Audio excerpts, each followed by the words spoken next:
हाँ जी, तो स्टूडेंट्स ये रही हमारी प्रॉब्लम नंबर 2.22 जिसमें हमने फाइंड आउट करने हैं वीडीए और VBE voltage by using KVL. ठीक है, केवीएल किरचॉफ वोल्टेज लॉ की मदद से। ये मैं आपको बता रहा हूँ कि केवीएल इस्तेमाल करना है, ये उसने मेंशन नहीं किया हुआ।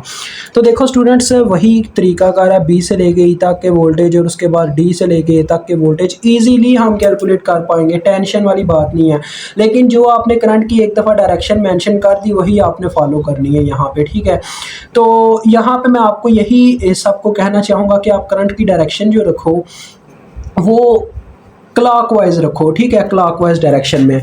तो यहाँ पे ये बीच में इन्होंने एरो लगाए हुए हैं शेप के। अगर मैं एरो ना लगे होते तो फिर भी मेंशन तो लाजमी करना होता है। तो आप इस तरह से ना करंट की डायरेक्शन मेंशन कीजिएगा। ये जैसे मैंने मेंशन कर दिया, देखें क्लॉकवाइज डायरेक्शन में एरो लगा दिया है और इसका नाम आप कुछ भी रख दो, I1 मैंने नाम रख दिया करंट का।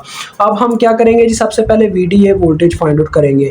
तो डी से लेके ए तक के वोल्टेज, तो क्लॉकवाइज का मतलब ये आपने क्लॉकवाइज डायरेक्शन में इनको फाइंड आउट करना है।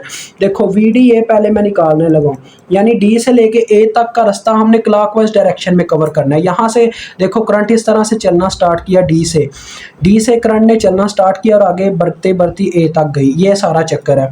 तो यहाँ से हमने चलना स्टार्ट किया, देखो करंट सबसे पहले इसके नेगेटिव पोल में एंटर करेगी तो आ जाएगा -4। जब हम आगे बढ़ेंगे तो करंट इसके पॉजिटिव पोल में एंटर करेगी तो ये आ जाएगा +6।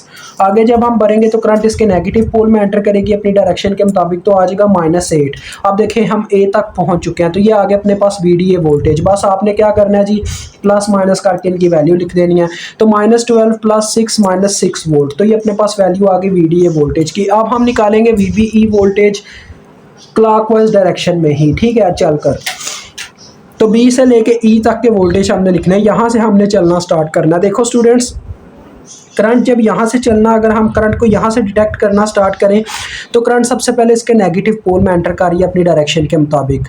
तो देखो माइनस के पोल में एंटर किया तो ये आ गया -12। जब हम आगे बढ़े तो करंट इसके पॉजिटिव पोल में एंटर करिए इस वोल्टेज सोर्स के, तो ये आ जाएगा +24। जब हम आगे बढ़ेंगे तो करंट इसके नेगेटिव पोल में एंटर करेगी तो ये आ जाएगा -4।